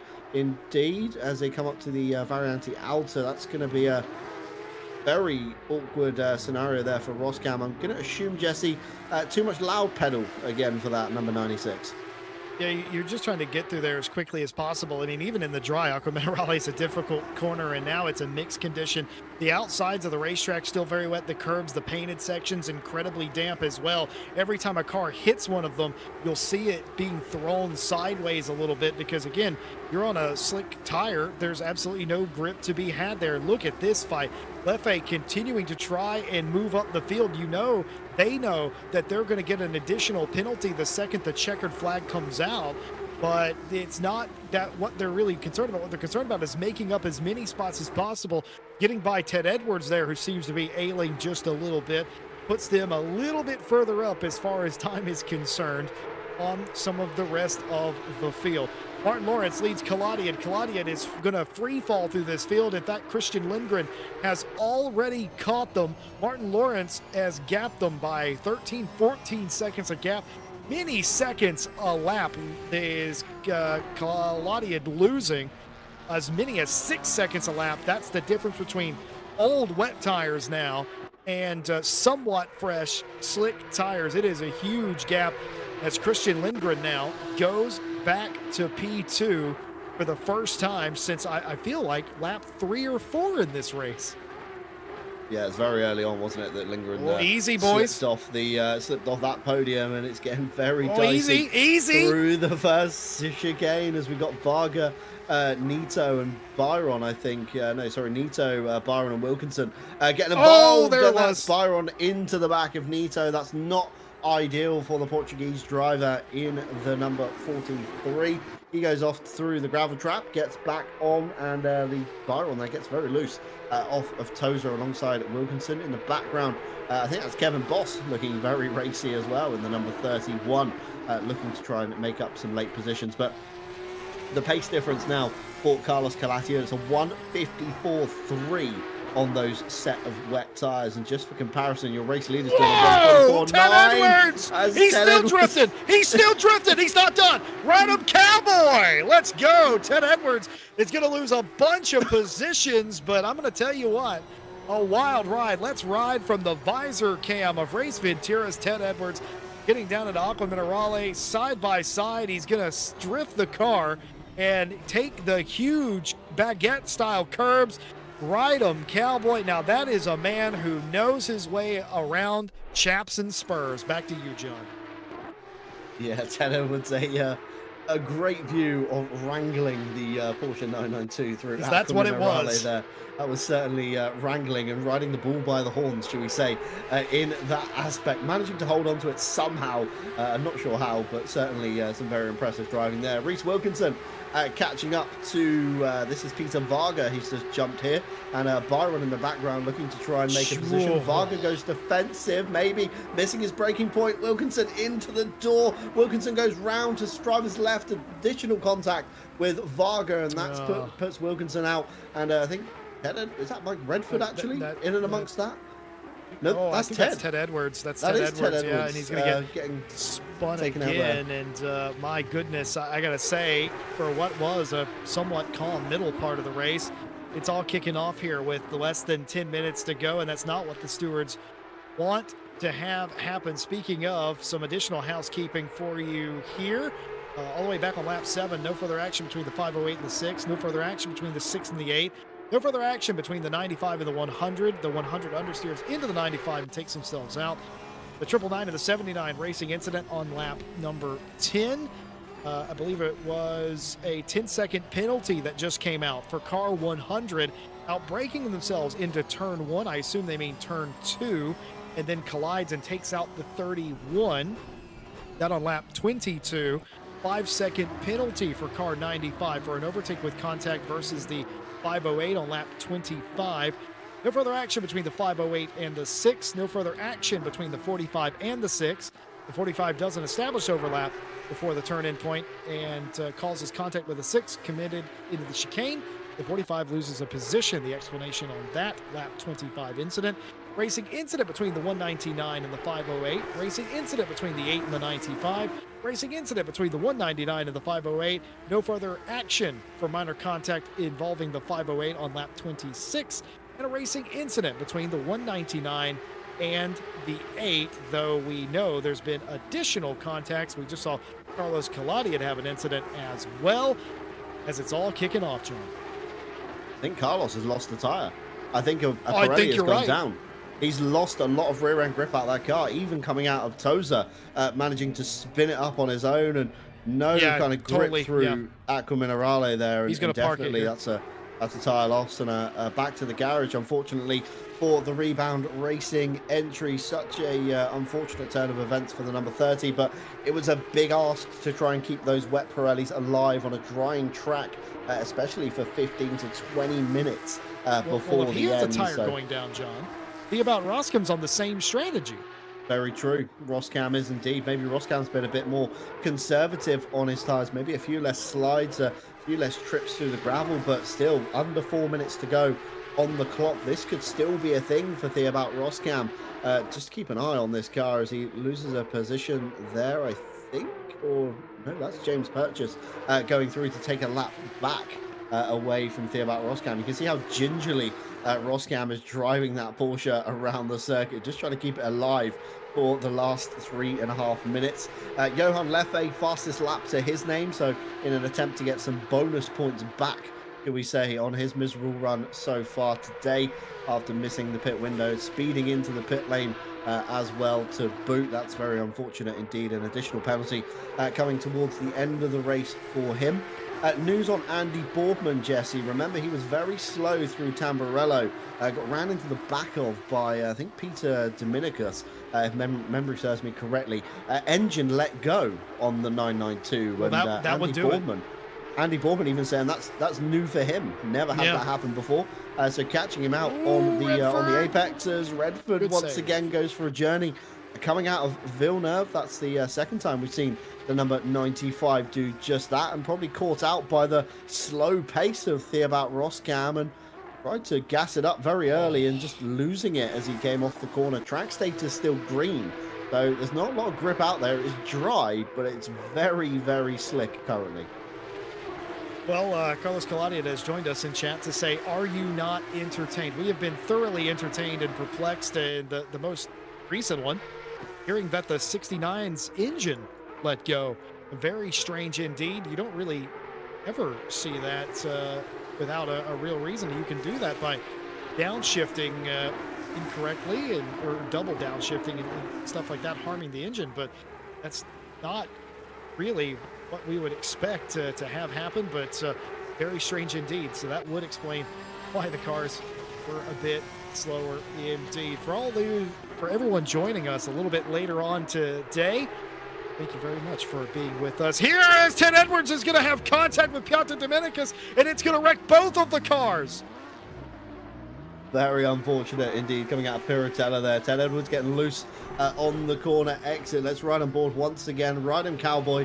They're teetering the steering wheel in, grabs a big arm He from got bucked off that time. Suddenly there was a Peter Dominicus in the front end of the Race Ventura Porsche, and both drivers having a half lazy spin. And back through the race they will go once again. Badowski on the charge back after his double pit stop today, pitting for a set of dry tyres in the latter stages. Somehow still in the top 15. Yeah, somehow still in the top 15, and could even be potentially in just outside the top 10 with Mike Redford and Johan Leffe's penalties to come as well, don't forget. He could find himself up into P11 by the time the checker flag drops in 30 seconds or so. Just looking where Martin Lawrence is, I think this could be this lap and one more for anybody, of course, behind Martin Lawrence on that one. Lawrence just behind these guys, so Badowski and Redford will go once more around. What can you say about Martin Lawrence, really? I mean, he withstood everything today. He had an entire race full of pressure from Johan Leffe and dealt with it accordingly. Never lost the lead. Sort of kept a gap around 1 second. Sometimes it was more, sometimes it was a little bit less. The pit stop was the big moment in this race where Leffe ended up going off of the racetrack down into Rivazza, and that was all she wrote. Ended up violating the stint timer, couldn't do the mandatory stop within the window, and on top of that, sped in pit lane. It all came undone, and that was clean sailing for Lawrence. Of course, he did have to pass Carlos Colladi, and after that, he was on a different strategy, but Just another excellently well-raced and executed race by the connection loss driver, you have to say. And the question will become, will the Czech driver ever be denied? Looking like 4 on the trot. Yeah, 4 on the trot indeed for Martin Lawrence. He makes it 4 of 4 as the checkered flag comes out just in time for Theobald Roskam as well behind to survive on those wet tyres. And an excellent performance, like you said, from Martin Lawrence today. Just drove it away. Some good pressure from Johan Leffe kept him honest as Christian Lindgren makes a late submission in towards the drift competition coming out of the last corner. Towards the line, Christian Lindgren will go. He'll take the next step on the podium for the number 48 Sim Brothers Racing entry. Again, that's a good haul of points after a miserable Hungaroring finish and a bit of a photo finish for the Sim Brothers there. Johan Leffe making up another place on Emo Plata. He's really trying to claw back this penalty, and kudos to the French driver for staying on the server and seeing this one out to the end despite knowing the penalty is looming. Jordan Daly comes through in third. Raphael Kuhl, a good swoop of points there, up into Really P4 after a miserable qualifying outside the top 20 for the German driver. Urs comes through to take P5. Svenček, a bit of a dark horse here as well, up into P6. And Miguel Martin, Sebastian Brunier managing a top 10, as well as Tom Shipston. And Johan Leffe will round out the top 10. And we'll have to see where the penalty shuffles him down to once every driver has crossed the line. Of course, sped into pit lane. Very unfortunate indeed. Ooh, that's a big missed the pit window. That is a big time penalty there. 130 seconds popping up, and that will shuffle itself out once all cars have crossed the line. So Badowski should get into the top 10 along with Emo Plata, Redford, Byron probably shuffling up a few positions as well. And it looks like Ted Edwards, what on earth, didn't make it to what the on finish. earth? Did he? No, he did finish. There's a checkered flag next to his name, but very peculiar from Ted Edwards. I'm not sure. Not sure what happened there. He just parked it there on the pit straight there, completely destroyed race car there. But here are the results from today's race here at Imola, round number 4 of the RCI Porsche Cup Season 5. Martin Lawrence wins it again, but today was challenged throughout, but withstood all comers. It wins a 4th race in a row. Christian Lindgren, P2. Jordan Daly will have the bottom step of the podium. Quiet day for Daly, but a good solid podium nonetheless. Raphael Kuhl coming back through the field. Certainly a star to even do that. It came from outside the top 20 to almost get a podium. Brilliant racing by a lot of frustration from others. Some housekeeping here from the race control office. Racing incident with the 8 car. Racing incident between the 197 and the 30. 5-second time penalty for car 100, forcing the 43 off track on lap 28. A 5-second time penalty for car 508 for avoidable contact versus the 6 on lap 29. 5-second time penalty for an unsafe rejoin for car number 8. And a racing incident between the 43 and the 404. And I do believe they are still sorting through some post-race penalties because there certainly were more than a few. Hey, you know one driver, John, today that actually had a rough one, still finished inside the top 15? Good old Kevin Boss. Boss, are you with us? I'm here. Boss, how did you manage that? A couple of incidents, including the lap 1 turn 4 incident, of course, and I think you got spun again or had contact, but you still get home in a top 15 with a somewhat crunched up 992. Talk us through your day. Well, looking at the pace that I had and with the strategy that I had, without this incident, look where I could have gone. Like that cost me like the lap 1 incident cost me probably a solid 10-15 seconds. The one just after the pit stop also cost me like 5 to 10 somewhere. So, that would put me up into the top 10. So race pace wise for me today went very well. It's just, a shame of all the stuff that happened. Well, I got to say, it was excellent perseverance to get back out there. I mean, how tricky were the conditions whenever it starts to go back towards dry? I mean, certainly it must have been worse in a mixed condition, but what did it feel like out there? It was actually not too bad, especially considering I was nursing, first 7 seconds of damage and then 14 seconds of damage. But with the way I'd set up the tire pressures, like they were all still pretty well within limits. So it wasn't actually too bad for me. I saw some other drivers, especially at the end, still in the wets, in the dry, really struggling. So yeah, I think you'd have to ask them how tricky it really was. But yeah, for me, it was actually pretty okay. Pretty nice day, all things considered out there. We may have called out Piotr on the broadcast early on for being a dirty livery thief. There were 45 cars involved in the championship, and one of them's a livery thief. But it's unfortunate about that. But hey, If at it least has the my livery... name on the side, it has my Well, name on it. listen. Here's the thing. He likes the way the car looks. All right. He likes the way you painted it. It is a compliment. He's still a livery thief, though. Kevin Boss, anybody you want to shout out? Thank you as always to the Monday gang. Like it's always fun to sit in the chat with them guys. We banter about a bit, have a laugh. We have a scream when things happen, but yeah, it's always good to have the Monday gang.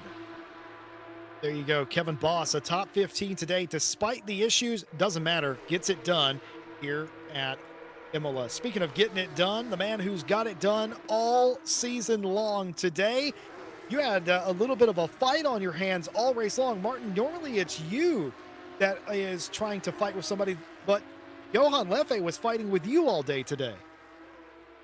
Hi. Yeah. He was pushing. Okay. I don't know. Sorry in advance. Was pushing like hell. I was kind of surprised by that, but again, my practice was a dry quali, not great, not terrible. So I was like sort of adapting to the wet conditions. It's coming, but it was coming slowly, so fine, adapt. And I was very careful with the tires, which in the end really paid off because Jordan was falling off, Christian Lindgren was falling off.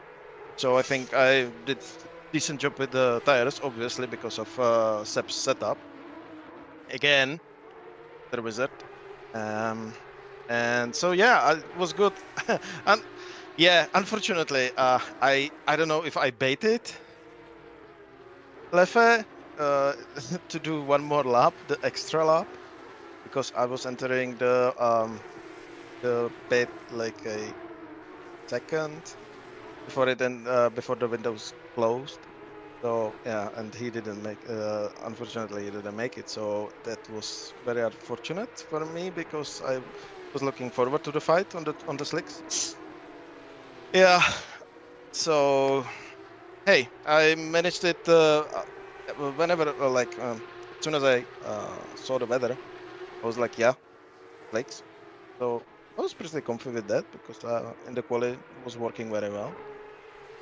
So yeah, I made my race really clean in every way, except few misunderstanding on the brakes and few heart attack moments.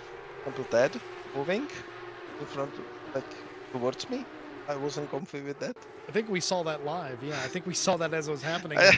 Some cars were struggling with grip out there, certainly, and we saw. I think Raphael Huell almost got taken out by somebody that was blue flagged. I mean, it's just there's not a lot of real estate out there.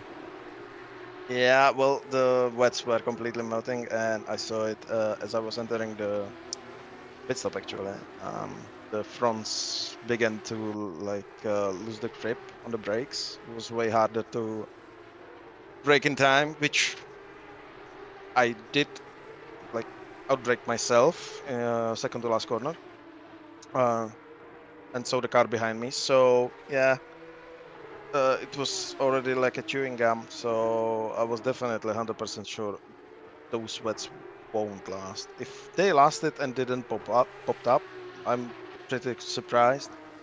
But I wasn't counting on them to match the pace in the end because the pace difference was so huge. Even when I got out of the pace, like in third lap, I was already faster than the wet tires. So big time loss. I mean, the pit lane in Imola is long, so pitting twice. I'm not sure if that was an option, better option. But yeah, I'm happy that I did it on the first try. Really? Martin, I got to ask you this. You've won 4 in a row, okay? You won at Paul Ricard in an excellent battle. You fought back at Hungaroring. You dominated Barcelona. And today, you outlasted them all at Imola. 2 races left to go. You're looking like champion-elect. We go to Bathurst next week. Where's your head at here? Winning 4 in a row, knowing that you are in the best spot you possibly could be to win this championship with 2 rounds to go. Where's your head at? I'm just not like focusing as I'm leading and such. I'm just trying to do every race as good as possible for my part. Not doing mistakes. That's a vital part of it. And Panorama will be fun in that way. We know that the Cup car is not really great oversteer car in high speed, so the mountain will be something. So I'm looking just for the last 2 races not to do any mistakes. We'll see Well, there how you it have goes. Martin, shout out the man you call the wizard, Seb. Oh, shout yeah. them out. All the friends, Oh yeah, people that Seb Brunier and everyone else who is supporting as always, including you guys as commentator box, doing phenomenal job with the broadcast. So yeah, thanks to everyone who's watching. there you have it. Martin Lawrence, we call him Check Jesus, and he has been putting on a show for us here on Mondays. 4 in a row. Martin Lawrence, congratulations. Thank you. Martin Lawrence is doing his utmost to get it done today, but will he be a winner on Wednesday? John Dalton has your calendar lineup for the next week. Yeah, of course, coming to you this week on Wednesday, continuation of the iRacing MX5 Cup, where we're heading to Alton Park, another track that promises plenty of close quarters racing and exciting battles. And the MX5, of course, a one-make series, puts everybody on a level playing field. So whether you're a skilled veteran or just dipping your toe into the iRacing realm, this one is probably for you. And a good reminder that the rest of the season's content is also included with the base subscription of iRacing. So if you have an active membership, no excuses for not getting your name down for Wednesday. And of course, this Saturday, Night Out Winter Break Season 3 begins. A short 3-round championship, taking us to Spa for round 1, Snetterton for round 2, before finishing off in Indianapolis for round 3. So if you're looking for an obscure time zone championship, that is going to be one for you. Plenty of space in both seasons still available, and still a late sign up on the cards could be in your favor for the Porsche Cup Season 5 if you do want a piece of the action that you have seen here tonight. Of course, next week, as Jesse alluded to, we head to the mountain, Mount Panorama. That's going to be an exciting one. You can catch all the action, of course, here on RCI TV. Before the following week, we round out in South Africa at Kyalami. Can Martin Lawrence make it 5 of 5? Can he make it 6 of 6 with a clean sweep? Or will Raphael Huel, of course, swoop his hat-trick of championships away from him in the late stages of this one? You'll just have to tune into RCI TV and find out. Of course, race results tonight are kind of pending any further stewards' inquiries that may be going on, or any post-race incident reports that are given, and we'll give you a full championship update next week on RCI TV. Of course, our partners that have been with us all evening, revolving around in the bottom left-hand side of your screen, AK Esports, a top provider of premium esports services and equipment, offering everything you need to elevate your gaming experience, from high-performance hardware to expert coaching and event management, and they also provide us our server solutions here at RCI. Go Setups, providing expertly crafted car setups tailored to help you get the most out of your racing experience in titles such as Assetto Corsa and Assetto Corsa Competizione, and recently Le Mans Ultimate as well. Featuring a plethora of esports stars on their team, you can be sure the setup you choose has extensive hours behind it. And of course, a new partner for us here this year, Moser Racing, who we're thrilled to partner with, a leader in high quality sim racing gear From precision engineered steering wheels to durable pedals and advanced wheelbases, Moser Racing has everything you need to boost your racing experience. And if you are looking to pick up any deals in the Black Friday, the holiday season, the Christmas season coming up, be sure to use our affiliate link down below. It doesn't cost you a single penny, but does help us with some of the costs here at RCI. And a big thank you to everybody that has tuned in tonight, whether, of course, you've been lurking from the beginning, you've been with us in chat, or you've just been casting your eye now and again over the action. We thank each and every one of you. And, of course, a big thank you to all of our drivers and their efforts for tonight's race. But it is that time when we do say our goodbyes here on RCI TV. Of course, you can join us on Wednesday for iRacing MX5 Cup, and then again the following Monday for round 5 of Porsche Cup. We look forward to seeing you once again here with us. But from myself, John Dalton, from Jesse Lee alongside me, from Stewie behind the cameras, and of course all of our live stewards, we thank each and every one of you. Take care of yourselves, and we hope to see you once again on RCI TV.